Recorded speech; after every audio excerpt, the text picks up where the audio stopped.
14वें सवाल को आप 13वें की तरह करने की कोशिश करेंगे। मैं 15वां सवाल बता रहा हूँ आपको। दो श्रेणियां दी हैं और इनमें ये कह रहा है कि कोई एक पद जो है समान है, तो वो कौन सा पद है, यानी n के किस मान के लिए इन दोनों श्रेणी का कोई पद समान है। तो देखते हैं, माना nवां पद समान है इसमें और इसमें, तो इसका nवां पद निकालूं पहले। तो यहाँ पे देखना a बराबर 63 हो गया, d बराबर 65 माइनस 63 यानी कि 2 हो गया, और nवां n पता ही नहीं हमको, तो an ज्ञात करना है, वो भी नहीं पता। तो an बराबर सूत्र यही है, a प्लस n माइनस 1 और d कितना है 2। तो ये हो गया an बराबर 63 प्लस 2n माइनस 2, और ये माइनस हो जाएगा, ये 61 प्लस 2n, यानी इसका nवां पद जो है इस श्रेणी का ये है। तो इसी प्रकार से इस श्रेणी का देखें, तो यहाँ पे इसमें a बराबर कितना है 3, d बराबर कितना हो गया 10 माइनस 3 यानी कि 7। तो यहाँ भी nवां पद नहीं पता और an भी नहीं पता, तो ये इसी सूत्र से an बराबर इसका nवां पद, तो a plus n minus 1 d।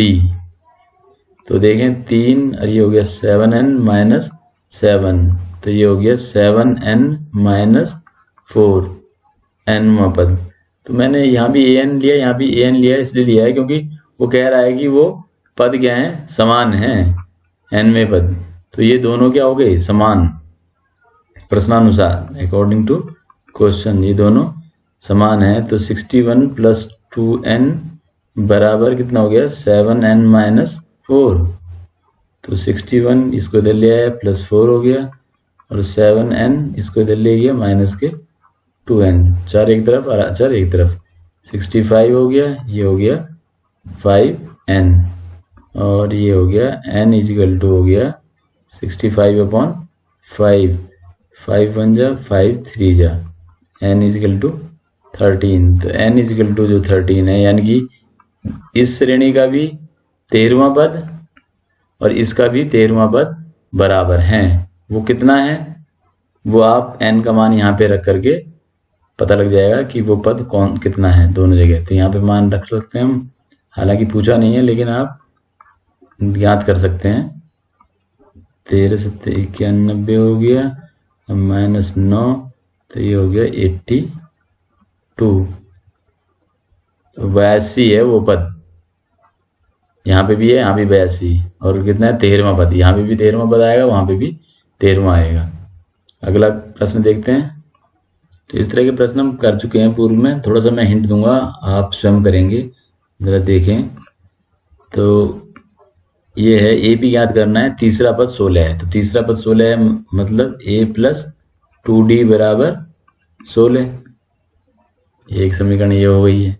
सातवां पद पांचवें पद से 12 अधिक है, सातवां पद क्या होगा a प्लस 6d, पांचवां पद क्या होगा a प्लस 4d, और ये सातवां पद जो है वो इस वाले पांचवें से 12 ज्यादा है, यानी कि ये ज्यादा है 12, तो इसमें 12 जोड़ दें तो दोनों हो गए बराबर, तो एक समीकरण ये बन जाएगी।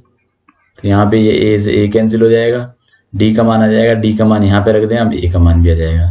तो ऐसे ही फिर a plus d, a plus 2d, a plus 3d करके आप AP ज्ञात कर लेंगे। तो ये खुद कीजिए, मैं अगला प्रश्न बताता हूँ।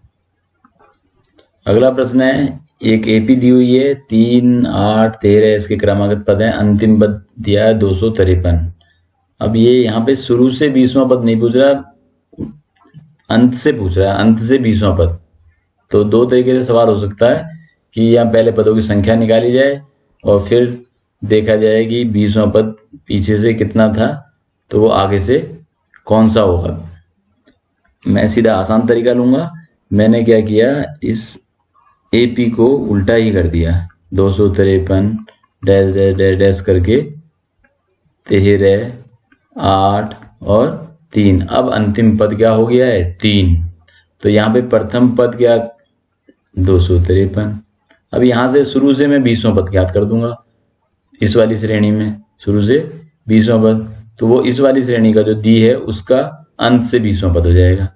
तो a बराबर 253, d निकालना है तो उसका सीधा सा नियम है कि अगले पद से पिछला पद माइनस करना है। तो 3 माइनस 8 यानी कि माइनस के 5, और n बराबर 20, क्योंकि 20वां पद ज्ञात करना है। 20वें नंबर पे कौन सा पद है उसका मान, यानी कि a 20 का मान ज्ञात करना है। तो आप an बराबर फिर वही सूत्र लगा दें, a plus n minus 1 d। तो इस तरीके से इस वाली श्रेणी का 20वां पद आ जाएगा जो दी हुई श्रेणी के अंत से 20वां पद होगा। तो इसको आप स्वयं हल करेंगे। अगला प्रश्न देखते हैं। तो देखें, एक एपी दी हुई है, उसके चौथे और 8वें पदों का योग 24 दिया हुआ है, 10वें व 6वें पदों का योग 44 दिया हुआ है। तो सीधा जैसे हमने पहले भी पूर्व में भी किया है, चौथा पद क्या होगा भाई, a प्लस 3d। 8वां पद क्या होगा, a प्लस 7d। इनका योग यानी कि इनको जोड़ दिया, वो कितना हो गया 24। तो यहाँ पे a 2a हो गया, 7d और 3d 10d हो गया बराबर 24। अब यहाँ पे 2 कॉमन हो सकता है, 2 कॉमन ले लिया, a प्लस ये हो गया 5d बराबर 24, और a प्लस 5d बराबर 24 में 2 से भाग कर देंगे, ये हो गया 12। तो a प्लस 5d बराबर आ गया 12, ये हो गई समीकरण 1। इसी तरह से अगला देखें जरा, 6वें और 10वें पद का। तो 6वां पद क्या होगा भाई, a प्लस 5d। 10वां पद क्या होगा, a प्लस 9d। इनका योग प्लस कितना है 44। तो अब देखें यहाँ ये जुड़ जाएंगे, 2a और 9 और 5 14d हो गया बराबर 44।